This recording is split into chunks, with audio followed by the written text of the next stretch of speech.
peut utiliser en réalité toutes les méthodes contraceptives. Je vais citer les méthodes chirurgicales à l'extrême de ces méthodes. Donc, c'est-à-dire que la vasectomie et puis la ligature de l'utérus. Donc là, même pour les adultes, il y a des conditions pour pouvoir les adopter comme méthode de contraception. Il y a des conditions pour chaque méthode. Par exemple, pour placer les DIU, donc l'agent de santé va mesurer en fait l'utérus. Il y a une taille. Donc, pour placer les DIU. Et si ça se trouve, par exemple, que l'utérus n'a pas cette taille, donc on va déconseiller la méthode à la personne. Les gens ne choisissent pas de méthode pour les clients.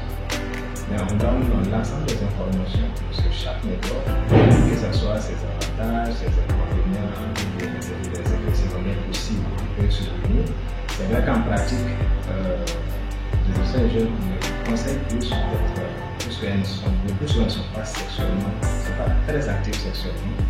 Voilà, peut-être ce sont des rapports occasionnels, mais qui sont plus ou moins adaptés quand ce sont des rapports occasionnels, comme par exemple les préservatifs, mais pas actifs, donc on va plus conseiller l'abstinence.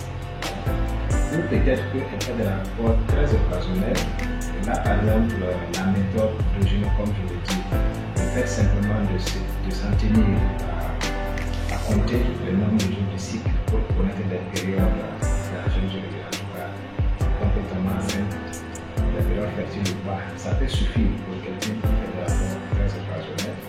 Voilà. Mais par contre, quand c'est quelqu'un qui fait des rapports très fréquents, c'est une méthode adaptée. Donc, tout dépend de plusieurs éléments.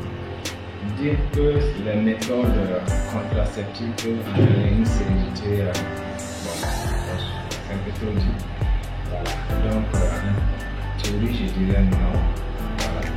Mais comme vous le savez, les méthodes contraceptives, ce sont des chimiques, voilà, qui ont aussi leur marge d'efficacité, et qui ont également aussi leurs effets secondaires possibles. Mais il faut dire en fait que quand on dit effets secondaires d'un médicament, c'est tous les médicaments d'ailleurs, ce n'est pas seulement les méthodes contraceptives. La femme doit les savoir à l'avance quand on obtient cette méthode.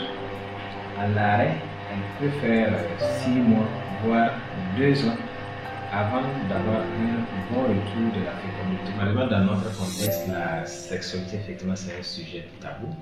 Voilà, on en parle moins en famille. Alors que ça ne devrait pas l'être. Avant, c'est beaucoup plus à l'école qu'ils apprennent un peu quelques notions sur la sexualité. Le reste, en fait, c'est dans l'expérience personnelle, entre amis, entre camarades. C'est là qu'ils apprennent. Et puis sur les réseaux sociaux, qu'on n'a pas le contrôle. Il faut que les parents intègrent l'éducation à la sexualité. Mais je comprends que parfois, les parents même ne sont pas assez outillés. Donc, si les parents eux-mêmes ont des difficultés pour parler de sexualité, donc il n'est pas de soi que ce soit difficile qu'ils en parlent. Mais c'est aussi l'école, ça peut savoir.